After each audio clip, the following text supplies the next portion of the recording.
I paid a photographer $300 to take pictures of my car.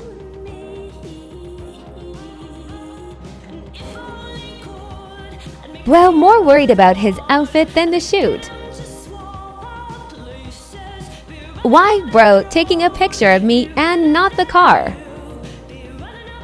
Anyone else confused? The car is right there. Crunch. Bro literally steps Crunch. on my car and breaks it. At this point, should he even get paid anything? Bro really violated.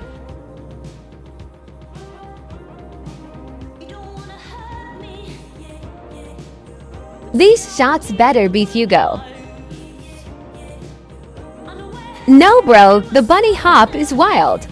I gotta see that. That crunching. Please blow this up for results. Bro, I gotta buy a new hood.